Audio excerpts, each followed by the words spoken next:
So today, of course, is New Year's Eve, and traditionally in many places there are watch night services for New Year's Eve. And depending on where you are and your traditions, those services take on lots of different meanings, lots of different layers, different things will happen. In the church, watch nights typically can be celebrated at a number of different times throughout the year. It's not just on New Year's Eve, but they can happen any time before a big holiday or a big event or a big something that's happening in the church. Technically, Christmas Eve is a watch night service. It is, it is not Christmas itself, but it is the watching and the waiting and the anticipation for Christmas Day. New Year's Eve is a big one, and pretty much every tradition, we have some sort of tradition of a watch night service in there. John Wesley had one. He called it his covenant renewal service that often was done on that Sunday before New Year's Eve, or like today, on the Sunday of New Year's Eve. And we aren't going to do that today, but we're going to do that for Ash Wednesday this year, and so be waiting for that. But that has been a part of the tradition of the Methodists for a very long time. Watch night is also big in the African American tradition because, in the words of Frederick Douglass, he said, "On the night of December 31st, 1862, enslaved and free African Americans gathered, many in secret, to ring in the new year and await news that the Emancipation Proclamation had taken effect." They were waiting and watching for the new year and for new things to begin. Can you imagine what it would have been like that night on that New Year's Eve of 1862, waiting for something that many knew was coming, but also knowing that you had to get there, that it is not January 1st yet. The season of Advent is one of waiting and anticipation. Advent literally means arrival. But as we know from the story, it was a long time in coming. This wasn't something that God announced on one day, and the next day, boom, everything was here and everything was good and the Messiah had come. In fact, it gets really hard to pinpoint, when did the journey of Advent start? When did it really begin? Because we see it in the prophets, we see the journey towards Advent begin most prominently with the prophet Isaiah, but there are bits and pieces from many different places. And sometimes with the prophets, it would be, they would actually see the Messiah, a little M Messiah, that would come. Someone like a King David, or sometimes even some folks consider Cyrus the Great of Persia, a little M Messiah, because he was the one that sent the people back to Israel after the exile. Well, not after the exile, he ended the exile, but letting them return. Sometimes those prophets were anticipating the Messiah, capital M Messiah. Very often, though, they were doing both. That is what good prophetic speaking does, is that it is good in the moment, helping us to understand the world as it exists now and around us, but also can point us towards the future. And that's something that prophets can get away with when we know and we understand Scripture to work in this way, that the Bible is the story of the long arc of redemption of God's people. That from the very beginning, God is working for His people to be redeemed. And so prophets can speak both in the moment and in that time and be looking to the events that are immediately around them, but also be looking towards the far distant future. Because God has been at work for a long time to redeem His people, to redeem us. This is one of the most iconic images of Advent and Christmas, so much so that we all very often will put up nativities in our houses and in our churches, and I can look up here and see 1, 2, I know there's another one out there. There's at least 3 just inside of this room. We put them up in many, many places. You go into our house and we've got them, feels like all over. We've got big ones that we haven't even put up, and we've got little ones that are about this big and some that are on ornaments on the tree. It's the iconic image of the Christmas season. And we see this as the sign that something has begun, that God is here, God is at work. Gathered in one image is Jesus as a baby, his parents, the shepherds, the wise men, and we can't necessarily see them here, but often it's you have your nativities that you sit up and you're like, how do I get the angel to hang up on top of this because it's not attached to anything? But we can see the light of the angels coming down. This is a moment that feels like it is the start of a story. And our expectation is that things are now going to start and begin because the child is here. What I like about this, though, is that this is a very static image. That there is still about 30 years to go before Jesus is going to begin his ministry. There's still a lot of waiting to come. The nativity is still aspirational at this point, but it's one of the best kinds of aspiration because there's something there that we can look at that they can help us to know the promise that God has made. The baby is here, the child has been born, and he's even been acknowledged by such great, wonderful, worldly dignitaries as shepherds who have been watching their flocks by night. Right? This moment is just a snapshot in time. And it is still only a promise of what is to come. There is still a lot of watching and waiting to do before that time comes. Later in Luke's Gospel, we get this story of Jesus' presentation in the temple, and we meet Simeon and Anna for the only times that we will see them in the Gospels. And Simeon, who had been told that he is not going to die before he sees the Messiah. Now, you're hoping you might hear that, early in life and that you've got a long time ahead of you. In fact, anytime we hear those words, generally it means you've got a long time to go before it is going to come about. At least you hope it does. Somebody was really hoping he's not in his mid-30s and then he sees the Messiah the next day. That's not how he wanted that to go. This is something he's told, but he knows when you're told in that way, it's going to be a while. It's going to take some time before you see. And we're given to believe that Simeon had waited a very long time. But on the other side of that is the prophet Anna, who was a prophet and an old one at that. And here the translation gets a little iffy. We aren't sure if she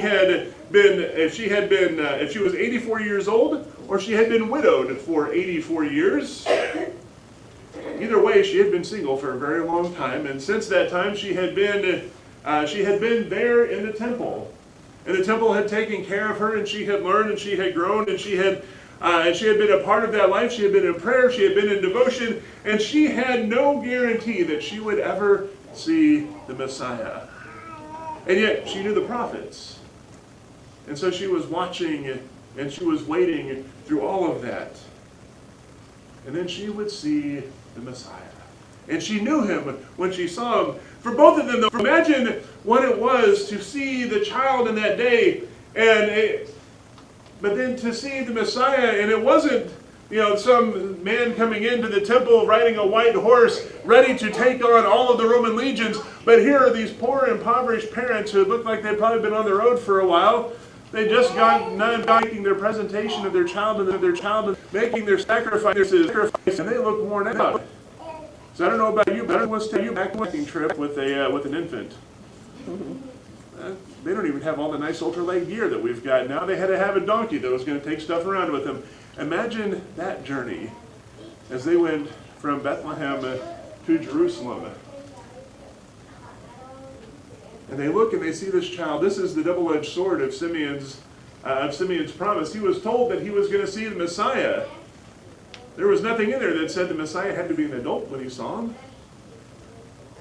Simeon and Anna both knew that they were not going to see the Messiah in his full nature. Not going to see the Messiah in all that he would do. Here is the child that they know to be the Messiah, and they are giving thanks, but they are still hopeful for what is to come.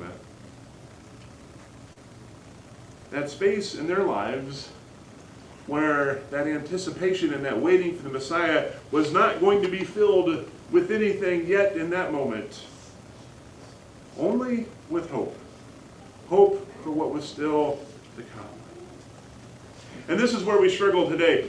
Culturally and socially, we are told in so many different ways, in so many different occasions, to fear emptiness, to fear that nothingness, to fear those empty spaces in life. And we even nowadays get irritated when we order something online and then it doesn't come within 2 or 3 days, right? My brother-in-law had that. He had 3 different times he tried to order something online to get it here by Christmas, and he had to going into the store and get it because it wasn't going to get here in time. I know that feeling. I order something on Amazon, it tells me it's going to be a week before we get here. I look for something different. We're conditioned to think that if we don't have something actually here and now in front of us, then it's not right. We're trained to fill the emptiness with something. And because of that, is it any wonder that we have a drug problem? Is it surprising that we have an epidemic of loneliness? Is it difficult to find a calendar that will fit all of the things that we're doing or that our kids are doing that we have to keep track of? I don't know how you all with paper calendars do it. Jack's only, almost 3, and we already have a hard time keeping our calendar up. If I didn't have a Google Calendar, I'd be in real trouble. I wouldn't be able to read anything on it anyway if I had to write it down, but that's a whole other problem. Is it annoying that my phone dings at me every 2 seconds with a notification? Or we get emails for every store we've ever been in, and some that we haven't. I was looking at something last night, and I woke up this morning, and I had an email from them saying, hey, come and buy this. I'm like, I never gave you my email to begin with. This is being tracked everywhere. It's a wonder that credit cards are so easy to come by. Or often we expect instant connections with folks now, that if I don't have that spark with someone, it's like, oh, well, I'm going to move on to the next person. Or that we have to be entertained all the time. We don't know how to watch and wait anymore. It's not bad to be empty or to have open space. It is okay to wait, even if that goes against everything that we think that we know or everything that we're told. It's okay to wait. The point is, what do we do with that waiting? The prophets kept on profiting. I guess I should say prophesying. That's probably the right word to say. But one of the hardest parts of being a prophet was that you didn't know if you were ever going to see the results of the things that you were prophesying about. Sometimes you did. Sometimes you didn't want to. Most often, though, you weren't going to be there to see it. But you did it anyway. Because the good prophets were faithful and they were hopeful. The Holy Family kept growing. Over time, they would add brothers and sisters to their family, and they would grow together. The kids would grow up, they would be kids. Jesus was going to be a baby for a while. He does what every baby does, right? He eats, sleep, and poop. That's what babies do. Jesus was fully human. That meant he did all of those things. And he would grow up, and he would help take care of his brothers and sisters. He would learn how to be a carpenter at his father's feet. All the while knowing that a time would come when things were going to change and be different. But they had to wait for that time to come. In the meantime, they just kept being them. This is where we take on traditions for us, like what John Wesley had with that covenant renewal service. It is something that gathers us together and helps us to wait and to know, to have hope in who God is and what God is doing around us. In the African American tradition, with their watch night service, it was about waiting. Because for so many of them, even just to gather, even on a New Year's Eve, when you knew the law was changing the very next day and it would be okay, it was illegal for them to gather. It was illegal for one of them to be preaching. It was illegal for all that they were doing, and they knew that someone could show up at any time that night and arrest them on the eve of that great thing that was happening. And that's not even counting that that was just that first watch night. And that it wouldn't be until June 19th of 1865 before word of the Emancipation Proclamation got to the very last place that it could get to Galveston Island, that many years later, and then even through all of the other things that were going on to keep that word from getting to the island. there was a lot of waiting that was still taking place. How do we wait? We do the same things that they did back then. First, we know that waiting is okay, that we don't have to fill that empty place with something. We can just have faith and be hopeful for what is still to come. It's not the end of the world to have that empty space. But we can also spend time together to pray, to read, to worship, to continue to grow together, knowing that something is going to change, but just not now. And that's okay. We go on, and we fill that emptiness not with stuff, not with things, not with one more thing to do to make my Google Calendar say, instead of, you have 3 more things on that day that you can't see because it's only that big on my screen, and click on that. Now it says you have 4 more things to do that day. But rather to fill that space with hope. And our hope is not misplaced as we put it in the child that was born. That very first Christmas day, all those many years ago, where it would still take many, many more years before his ministry would begin. But when that hope is fulfilled, all of creation changed. And we can take some time with the emptiness, knowing that we have hope in the child that has come. Let us be a people that places our hope in him, knowing that things may not change now or overnight, but through him, all things will change. Let us take that hope with us into a world that so desperately needs it, and share in that time and that emptiness with them, and help others to be filled with hope. Let us do this in Christ's name. Amen.